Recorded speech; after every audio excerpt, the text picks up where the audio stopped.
Objects linked in memory lose their importance when cut off from them. They are when they are seen in the strange surrounding. This was the same thing happening with the narrator. She says, though she followed, she saw this candle stand next to the mirror. We never used it because it was much more cumbersome. Cumbersome means heavy, difficult to carry. And she says, we never used this candle stand when my mother, she was alive, because it was very heavy. Won't you sit down? Asked the girl. And the girl, that girl, Mrs. Rowling's daughter, she said, offered the narrator to sit. She held open the door of the living room and went inside past her. She held open the door of the living room. She opened the door of the room. I stopped horrified. I was in a room I knew and did not know. I found myself in the midst of things I did not want to see again, but which oppressed me in the strange atmosphere. Now, the narrator, she says the narrator felt. What did she feel? She felt that she had no place for these articles in her heart. She says, value of mother's belongings was lost for her. She did not want to remember these things and she wanted to go back. Now, she says, I did not want to see again, or because tasteless everything was arranged and everything kept there. It was arranged in a very poor manner. Everything kept there. It was arranged in a very poor manner. जिसके कहते अच्छी तरह से नहीं रखा हुआ था. So she was feeling very bad, and that too in strange atmosphere. Or because of the tasteless everything was arranged because of the ugly furniture of muggy smell and hung there. All the things, they were not arranged properly. ठीक से नहीं रखी हुई थी. I don't know, but I scarcely dared to look around me. The girl moved a chair. I sat down and stared at the wooden tablecloth. There was a wooden tablecloth. There was a woolen tablecloth, and she stared. उसको वो घूर रही थी narrator. I rubbed it, and she rubbed that tablecloth, woolen tablecloth. My fingers grew warm from rubbing, and as she rubbed the tablecloth, her fingers grew warm. I followed the lines of the pattern, and there was a pattern on the tablecloth, and she followed those lines. Somewhere on the edge, there should be a burn mark that had never been repaired. And see, she recalled when her mother, she was alive, though she recalls the past, and she says, definitely there is a mark, burn mark on this tablecloth, on this woolen tablecloth, which was never repaired. There was a burn mark on this tablecloth which was never repaired, and she starts searching for that burn mark. My mother will be back soon, said the girl. And when she was searching for the burn mark, all of a sudden that girl, she said that her mother, she will be back soon, means Mrs. Rowling, she will be back soon. I have already made tea for her. Will you have a cup of tea? I have prepared tea for my mother, and she offered tea to author also. Thank you. I looked up. The girl put cups ready on the tea table. She had a broad bag just like her mother. And she says that the girl, Mrs. Rowling's daughter, she also had a broad bag like Mrs. Rowling. She poured tea from a white pot, and it had and all it had was a golden border on the lid. I remembered. She opened a box and took some spoons out. See, all the things, all the belongings, they were using all the belongings of a mother. And she says that she remembered this. That's nice box. I heard my own voice. And like ऐसा लग रहा था उसको अपने आप बोल रही, जैसे कहते मैं that's a nice box. कहते मुझे अपनी आवाज़ से ऐसा लग रहा था मैं I was saying that that's a nice box. It was a strange voice, as though each sound was different in this room. Oh, you know about them? And the girl questioned her, do you know about these things? She had turned round and brought me my tea. And she gave me tea. She laughed. My mother says it is antique. Antique is purani. Purani kala hoti hai jaise old art. All these things are antique. We have got lots more. We are having more, so many of articles, antique articles. She pointed round the room. See yourself and see. Shows Mrs. Dorling's daughter. She shows each and everything to the author. You see the antique articles we are having. I had no need to follow her hand. I knew which things she meant. And the narrator, author, she says, I knew which thing she's pointing out. I just looked at the still life over the tea table. Still life, the things kept on the tea table. As a child, I had always fancied. When I was a child, I always had a dream. The apple, to eat the apple on the pewter plate. Pewter plate is, I think pewter plate is a metal plate that is made up of bronze.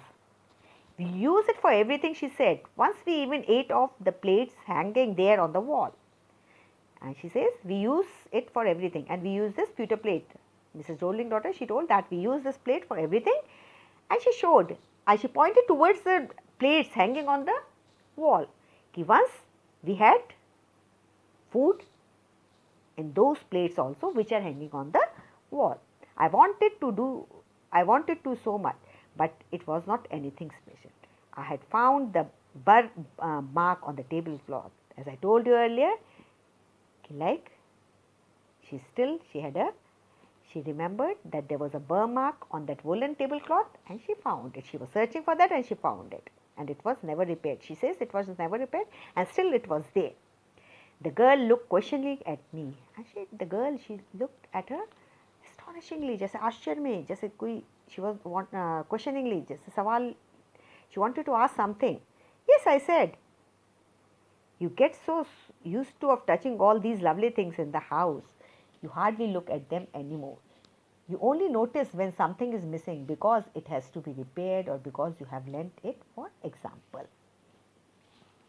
Again, I heard the unnatural sound of my voice. Again, there was a unnatural sound of her voice. Again, जैसे ऐसा लग रहा था she was speaking something to herself. And I went on. I remember my mother once asked me if I would help her polish this. And now again she's recalling her past. She says, once I remember, my mother, she asked me to help to polish the some articles with silver.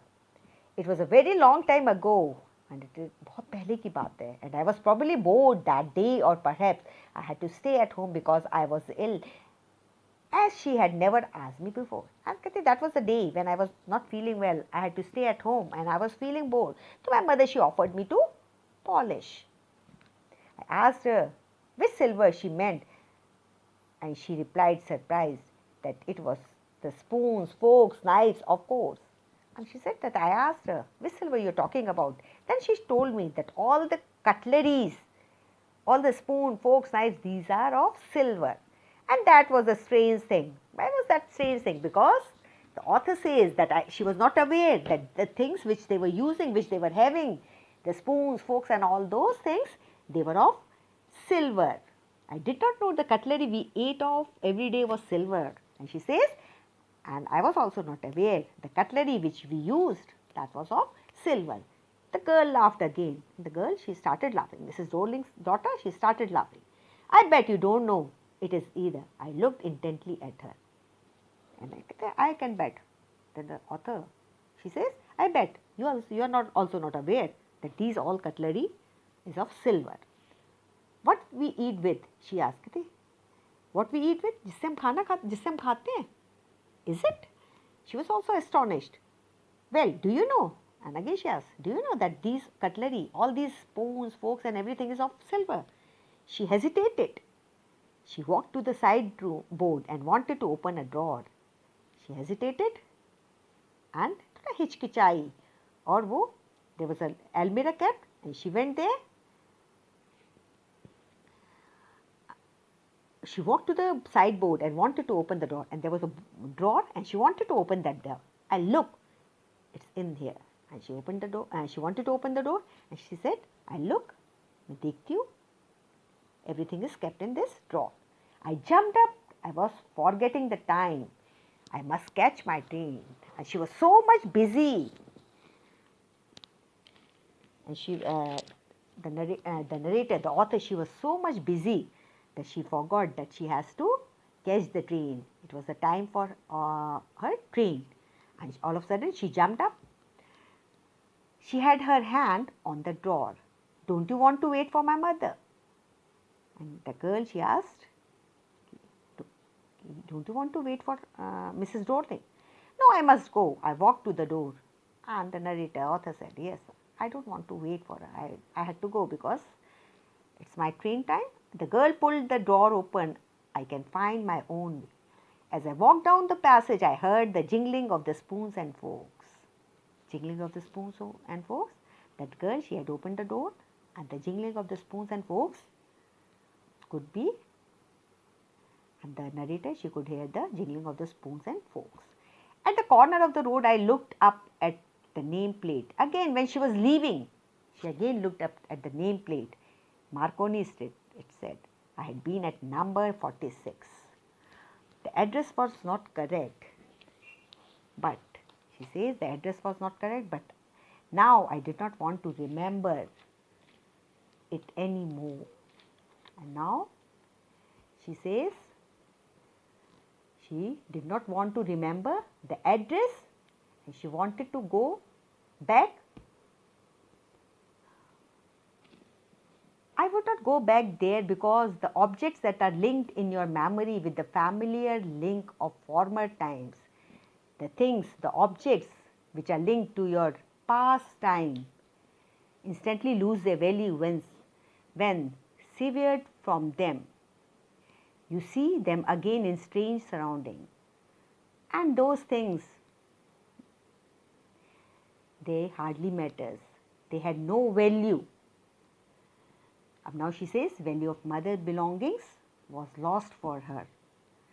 And she says objects linked in memory lose their importance when cut off from them, when one is cut off from them. They are seen, and those things, they were seen in strange surrounding, unknown surrounding. And what should I have done with them in small rented room where the shreds of blackout paper still hung along the windows, and no more than a handful of cutlery fitted in the narrow table drawer? I resolved to forget the address of all the things I had to forget. That would be the easiest. And now she says, now I will have to forget. Now the narrator, she felt no place for these things either in her home or in her heart. So the narrator decided to forget the past and move on in her life. One thing, see, Mrs. Dorling, she was intentionally refusing to recognize the narrator because, and she was making full use of the belongings. She was a very greedy lady. So this is the end of the chapter. Goodbye.